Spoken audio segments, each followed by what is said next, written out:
अस्सलाम वालेकुम। दिन भर की बड़ी खबरों में आपका वेलकम है। मैं हूं गुलनाज साहिद। बढ़ते हैं एक अहम खबर की तरफ। पाकिस्तान मुस्लिम लीग नून ओमान के सीनियर नायब सदर चौधरी मकसूद अहमद बट के इज़ाज़ में एक पुरवकार तकरीब का इनेकाद किया गया, जिसमें साल 2024 के दौरान मुस्लिम लीग नून की हुकूमत की कारकर्दगी पर इत्मीनान का इजहार किया गया।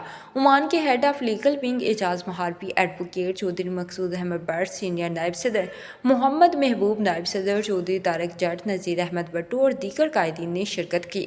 तकरीब का बाकायदा आगाज़ तिलावत कलाम पाक से मोहम्मद तलहा अली ने किया। तकरीब से खिताब करते हुए सदर मोहम्मद अली फजल ने कहा कि मुस्लिम लीग को हमेशा मुश्किल हालात में हुकूमत मिली, लेकिन इसकी क़यादत ने मसाइल को तेज़ रफ्तारी से हल करके मुल्क को दोबारा पटरी पर चढ़ा दिया। एजाज महारपी एडवोकेट ने अपनी तकरीर में कहा कि मुस्लिम लीग नून एक नजायज़ धंधा जमायत है जो हमेशा मुल्क को मसाइल से निकाल कर खुशहाली के रास्ते पर गामजन करती है।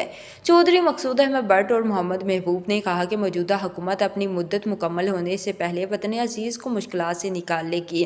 तकरीब के आखिर में सदर पाकिस्तान मुस्लिम लीग नून ओमान चैप्टर मोहम्मद अली फजल ने एजाज महारपी, मोहम्मद महबूब और खसूसी तौर पर इस तकरीब में तशरीफ लाए चौधरी मकसूद अहमद बट, सीनियर नायब सदर पाकिस्तान मुस्लिम लीग नून ओमान को तारीफी सर्टिफिकेट से नवाजा और बाद असा चौधरी मकसूद अहमद बट के इज़ाज़ में ज़ोहराने का एहतमाम भी किया गया। अंडरग्राउंड न्यूज़ से फिलवक्त इतना ही। मज़ीद बाखबर रहने के लिए देखते रहिए अंडरग्राउंड न्यूज़।